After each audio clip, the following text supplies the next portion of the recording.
É algo sem precedentes no judiciário brasileiro e talvez até no mundo inteiro.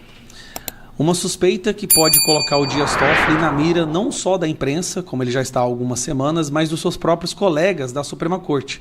Aparentemente, Dias Toffoli traiu os seus 9 colegas no nosso STF. É algo assim que, se for confirmada, mostra a lambança moral que virou a mais alta corte do Brasil. Esse trecho aqui, só para você entender a gravidade. Vamos lá. Gravação clandestina. Conta pra gente os detalhes dessa apuração. Ixi.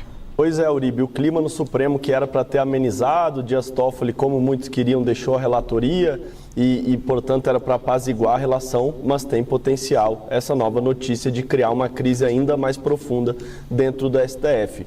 O jornal Poder 360 revelou trechos literais do que foi dito nessa reunião ontem, que foi fechada.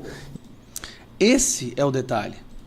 Eu estou com a matéria aqui da Folha de São Paulo, Mônica Bergamo, e é simplesmente inacreditável. Não tem outra explicação. O que foi falado nesta reunião, aquela reunião que o Fachin encerrou a sessão para ter um diálogo entre os ministros do STF, porque o STF estava sendo destruído na opinião pública, o resquício de credibilidade que eles tinham, para eles acharem alguma saída, onde eles fingiram que o Dias Toffoli tinha pedido para sair, e mesmo sem ter suspeição e inocente, ele entregou a relatoria, que depois foi sorteada e caiu na mão do André Mendonça. O que a imprensa está divulgando é exatamente o que foi falado dentro da reunião. Exatamente. E agora os ministros do STF acreditam que foram gravados clandestinamente por Toffoli em sessão secreta. A sessão era secreta e a conversa foi gravada. Por que eles estão falando isso? Se você for olhar na parte de baixo da matéria, olha isso aqui. Tem exatamente o que cada um disse. Gilmar Mendes: eu acho que o que está por trás disso é que o ministro Toffoli tomou algumas decisões ao longo do seu tempo, nesse caso master aqui no STF, que contrariam a Polícia Federal. E a Polícia Federal quis revidar, só aumentando a tensão entre STF e PF. Carmen Lúcia disse: todo taxista que eu pego fala mal do Supremo. A população está contra o Supremo. Disse ainda que, apesar de ter confiança em Toffoli, era necessário pensar na institucionalidade. Aí o Fux: o ministro Toffoli, para mim, tem fé pública. Meu voto é a favor dele. Acabou. Eu não sei o que vocês estão discutindo. Moraes não teve falas literais publicadas, mas parece que como um duro crítico da Polícia Federal, que entregou ao presidente da Corte, Edson Fachin, um relatório que culminou na saída do Toffoli no cargo.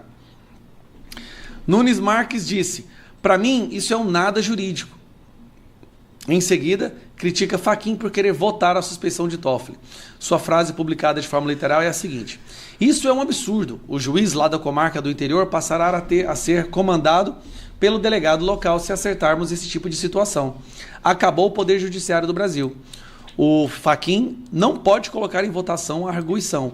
Minha sugestão é que o ministro relator do processo faça uma proposição dizendo que não é impedido nem suspeito e coloque os argumentos diante do que foi apresentado, a gente vota. E pelo que vi aqui, ele vai ser maioria. O ideal seria unanimidade, presidente, mas estou falando mais sobre encaminhamento, pois do mérito eu não tenho dúvida. Aí tem a frase do André Mendonça, aqui. Tem uma questão que é descrito como relação íntima do ministro Toffoli. Isso não existe, está aqui claro que não existe. Relação íntima em 6 anos, só com 6 minutos de conversa? Como disse o ministro Fux, a palavra do ministro Toffoli tem fé pública. Então, isso está descartado. Aí o Zanin: sou há 1 ano e meio relator de um caso que envolve 3 ministros do STJ. E a Polícia Federal até hoje mandou para mim muito menos informação do que essas 200 páginas, com fotos de satélite, cruzamentos celulares. Isso tudo aqui é nulo. Flávio Dino: essas 200 páginas de relatório da PF, para mim, são lixo jurídico. Olha que interessante, né? Ele está falando que o trabalho da Polícia Federal é um lixo jurídico. Não adianta discutir esse lixo jurídico. A crise hoje é política. Presidente, em 2035, se Deus me der saúde, eu quero estar nessa cadeira. Ou se a gente não fizer o impeachment, né? E essa cadeira tem bônus e ônus. Eu acho que não adianta pensar nessa cadeira só dos bônus. Eu acho, senhor presidente, que o senhor deveria ter resolvido isso dentro da institucionalidade. Mas, apesar de todas as falas, os magistrados concluíram que o melhor para o STF era o afastamento do Toffoli. Na minha opinião, muitos que defenderam o Toffoli ali sabiam que ele estava numa situação indefensável, mas queriam chegar a um acordo que ele abandonasse a relatoria porque estava prejudicando o STF, sim.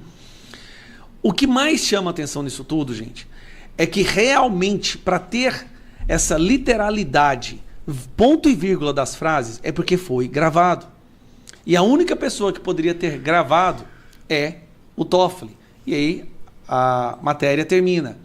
A suspeita de que ele gravou os próprios colegas tem o condão de isolar o magistrado na corte, segundo um dos seus integrantes, já que houve uma quebra de confiança. O que eu acho? O Toffoli entregou o áudio mostrando que ele não estava sozinho, que ele tinha o apoio dos seus colegas. E a imprensa publicou justamente o apoio dos colegas. Outra coisa, se foi gravada a conversa, então foi gravado o trecho onde eles falam que a melhor saída seria Toffoli abrir mão da relatoria e ser sorteada novamente. Por que essa parte não foi divulgada pela imprensa? Por que essa parte não está no áudio? Ou o áudio foi enviado sem essa parte? A pergunta é, por que o Toffoli saiu da relatoria se não tinha nenhum problema? E cadê esse trecho da conversa que mostra o debate onde eles chegam a essa conclusão? Uma coisa é certa, ninguém nunca mais ali do STF vai conversar com o Toffoli novamente com medo de estar sendo gravado. Isso acaba com a confiança. Esta é a Suprema Corte Brasileira. Aí, não é fácil não, né, gente? Aí abala, né? Abala a confiança aí, com certeza, né? Olha, eu gostaria de fazer um comentáriozinho, né? O Toffoli aí tá com o nome envolvido, até o pescoço, nesse escândalo do Banco Master. E aí, gente, eu fiquei assim, pensando assim, sabe? Poxa, né? Realmente for provado, né, pessoal? For provado, igual a polícia aí já expôs tudo e o cara já até saiu aí, né, do cargo aí. Como é que um ser humano tem um zóio tão grande assim? Vamos falar aqui no popular, né? Um ministro aí que ganha uma bagatela aí de quase 50 mil por mês, né? Enquanto tantas pessoas batalham no sol e chuva, né? Pega aí das 7 da manhã até as 21 horas para ganhar um salário mínimo. O cara me ganha aí quase 50 mil por mês, se não subiu, né? Talvez eu esteja até meio atrasado aqui.